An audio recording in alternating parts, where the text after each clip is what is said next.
समृत में आप सभी का स्वागत है। विक्रम बेताल कथा। विक्रम से बेताल का तीसरा प्रश्न इसमें सुना। जैसे ही विक्रम ने बेताल के प्रश्न का जवाब दिया, बेताल उड़ करके उसी पीपल के वृक्ष पर जा लटका। विक्रम भी उसके पीछे भागे, उसे पीपल के वृक्ष से उतारा, अपने कंधे पर डाला और चल दिए। बताते चलें, विक्रम बेताल कथा सिर्फ मनोरंजन ही नहीं है, ये कथाएं अपने आप में जीवन के बड़े राज रहस्य समेटे हुए हैं। मनोरंजन के लिए ये मनोरंजन भी है और इसमें जीवन के बड़े गहरे राज हैं। हर एक प्रश्न में और विक्रम के हर एक उत्तर में गहरे राज हैं, उन्हें समझना है। जैसे ही विक्रमादित्य बेताल को अपनी पीठ पर लादकर चलने लगे, रास्ते में बेताल विक्रमादित्य को एक अन्य कहानी सुनाने लगा। बेताल ने कहा, विक्रम सुन, कहा जाता है किसी देश में एक राजा था, उसकी 3 राजकुमारियां थीं। वे तीनों ही बड़ी कोमल थीं। बड़ी बेटी इतनी कोमल थी कि अगर वो चंद्रमा की रोशनी में महल से बाहर निकल आए तो उसका शरीर काला पड़ जाता था।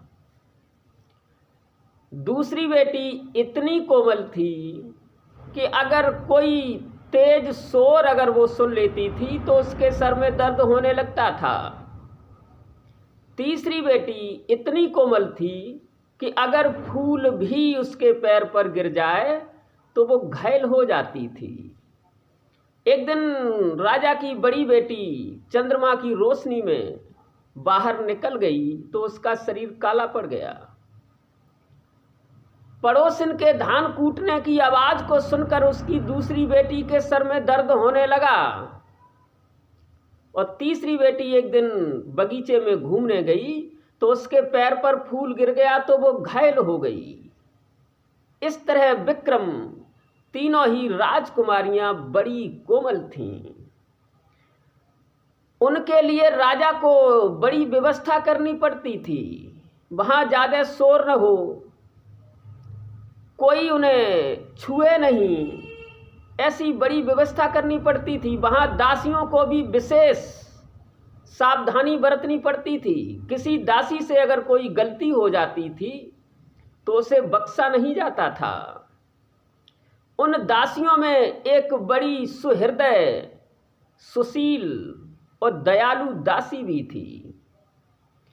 एक दिन एक राजकुमारी ने उस दासी से प्रसन्न होकर के, उसकी सेवा से प्रसन्न होकर के उसे अपने गले का हार दे दिया।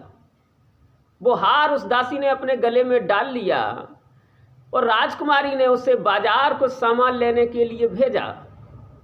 उस दासी को बाजार के रास्ते में एक भिखारी मिला।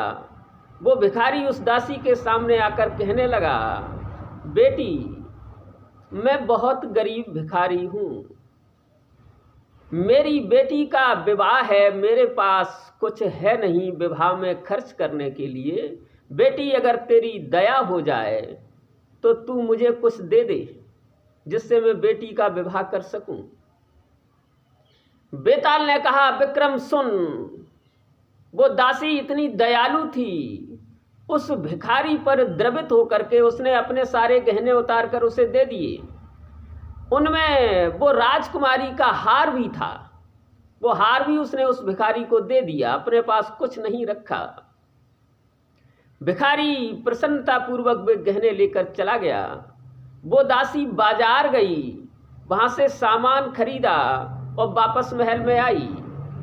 जब उस राजकुमारी ने पूछा कि दासी, तेरे गहने कहाँ गए और वो मेरा हार था जो मैंने तुझे उपहार में दिया था, वो कहाँ है?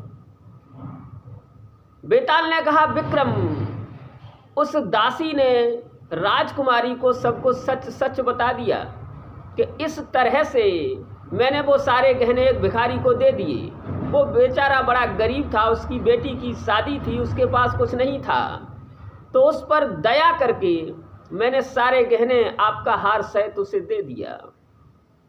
ऐसा सुन वो राजकुमारी बड़ी क्रोधित हुई। उसे लगा कि जो उपहार स्वरूप मैंने हार इसे भेंट किया था वो इसने किसी और को दे दिया।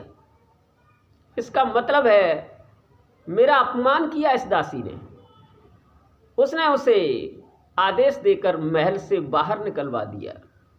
वो दासी रोती हुई बेचारी महल से बाहर चली गई।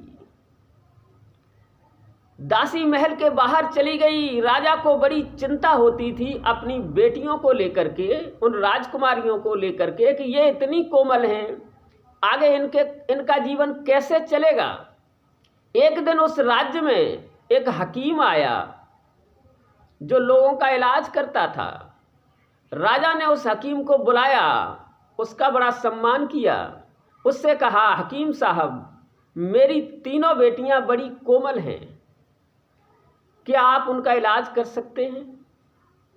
हकीम ने जब सुना कि किस तरह की कोमलता है, राजा ने उसे बताया कि इस प्रकार से मेरी तीनों बेटियां बड़ी कोमल हैं।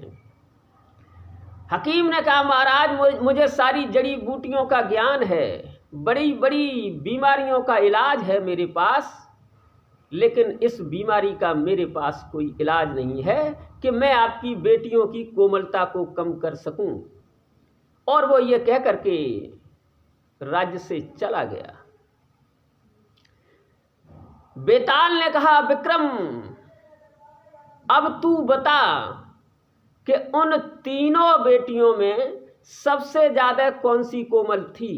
वो जिसका शरीर चंद्रमा की रोशनी में काला पड़ जाता था, या वो जो कि तेज शोर को सुनकर के उसके सर में दर्द होने लगता था, या फिर वो जिसके पैर पर फूल गिरते ही वो घायल हो जाती थी?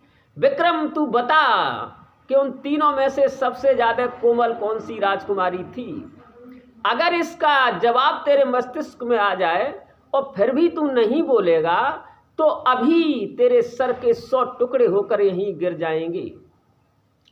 विक्रमादित्य जानते थे कि बोलना पड़ेगा और बोलने का क्या परिणाम होगा ये फिर भाग जाएगा, लेकिन फिर मैं इसे ले आऊँगा। ये कितनी बार भागेगा, इसके प्रश्न का जवाब देना ही उचित है। विक्रम ने कहा, बेताल सुन, मेरी बात को सुन करके तुझे हैरानी होगी। तूने उन तीनों राजकुमारियों को बड़ा कोमल बताया है, लेकिन इसमें तू एक बात भूल गया। तू ये कहता कि उन तीनों राजकुमारियों में और उस दासी में, इन चारों में कौन सी सबसे ज्यादा कोमल थी तो मैं तेरा उत्तर देता, लेकिन फिर भी मैं तेरे प्रश्न का उत्तर दे रहा हूं। बेताल, उन तीनों राजकुमारियों में से कोई भी कोमल नहीं थी। क्या तुझे मेरा ये जवाब सुनकर हैरानी हो रही है?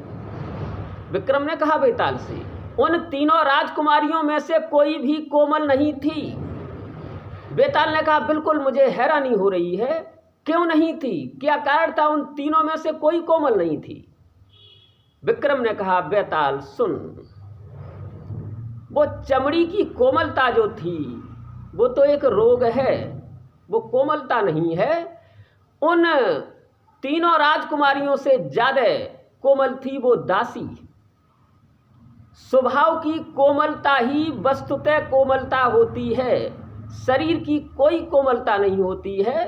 अगर जैसा तूने कहा है वैसी कोमलता उनमें थी तो वो रोग है, वो कोमलता नहीं है। कोमलता तो वही है जो स्वभाव में होती है। दासी को जब भिखारी मिला रास्ते में तो भिखारी के दुख से द्रवित होकर के उस दासी ने अपने सारे गहने उसे दे दिए। ये है कोमलता। ऐसी स्वभाव की कोमलता जिसमें होती है बेताल, वही कोमल होता है। कोमलता तो वो होती है बेताल जो किसी दूसरे को भी कोमल कर दे, किसी दूसरे को बदल दे। शरीर की कोमलता किसी के शरीर को कोमल नहीं कर सकती। शरीर की कोमलता तो किसी को दुख ही दे सकती है, और उसे भी दुख देगी जिसका शरीर इस तरह कोमल होगा जैसा तूने बताया है अभी। लेकिन जो स्वभाव की कोमलता होती है वो दूसरे के स्वभाव को बदल देती है। स्वभाव की कोमलता वैसी ही होती है जैसी पानी की कोमलता। पानी से ज़्यादा कोमल और लचीली कोई भी चीज़ नहीं होती। फिर भी पानी को दुनिया की कोई भी वस्तु रोक नहीं सकती। वो कठोर से कठोर चट्टानों को बहा सकता है, पहाड़ों को तोड़ सकता है। स्वभाव की कोमलता पानी की कोमलता की तरह होती है, वो दूसरे के मन को भी कोमल कर देती है और वही वास्तव में कोमलता है।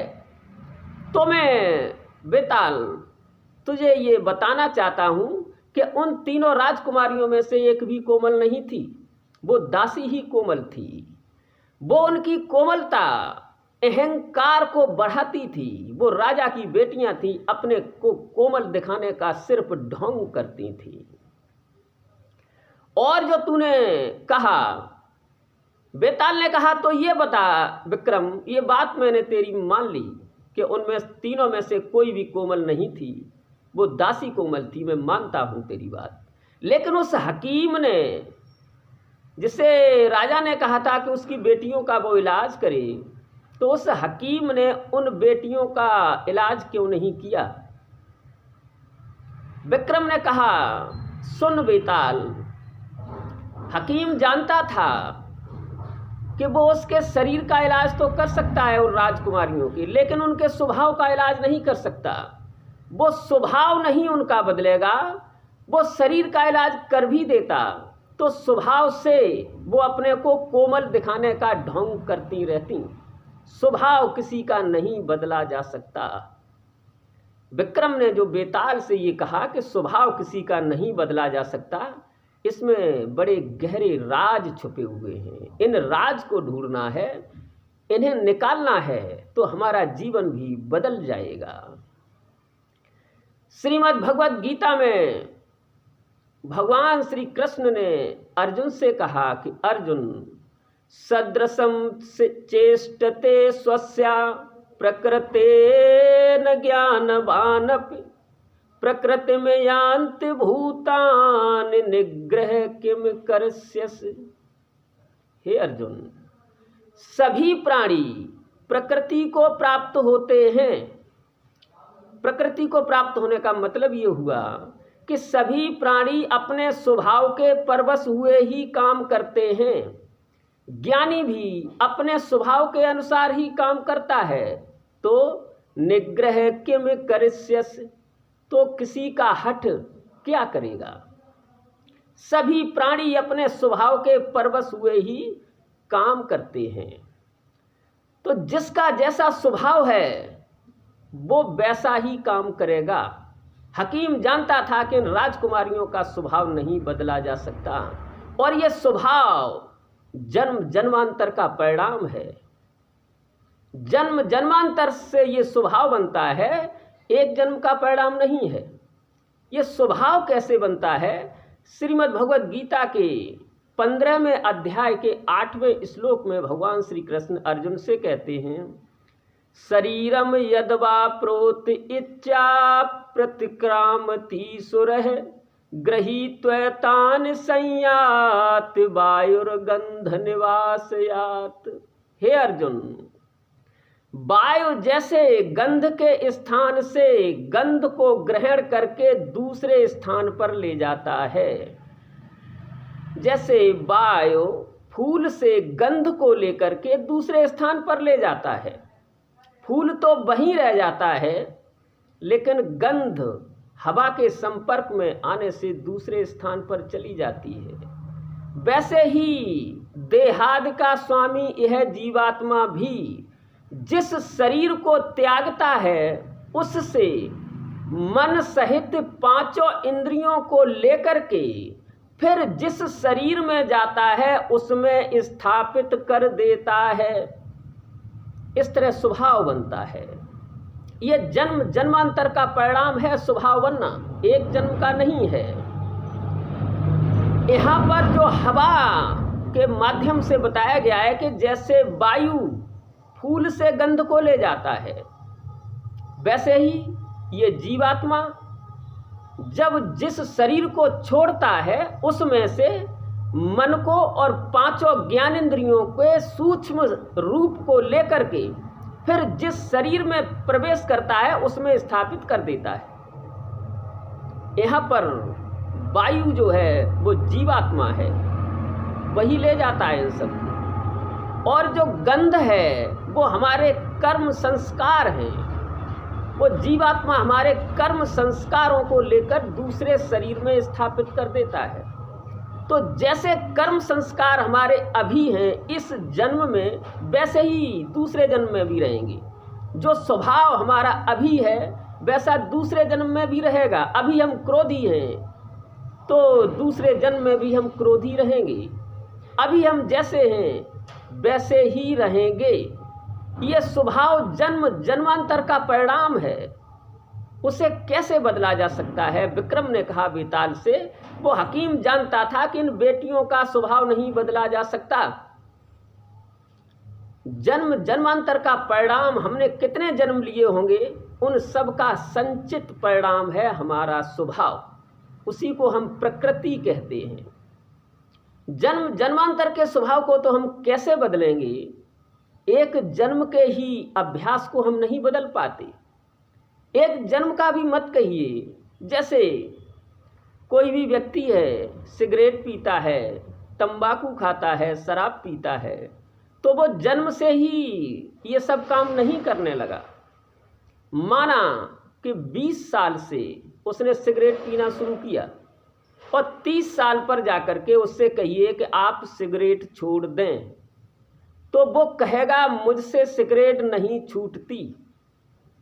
वो क्यों कह रहा है ऐसा? सिर्फ 10 साल का ही अभ्यास है। 10 या 5 साल के अभ्यास से जो स्वभाव बन गया उसका सिगरेट पीना, अब वो नहीं छोड़ पाता।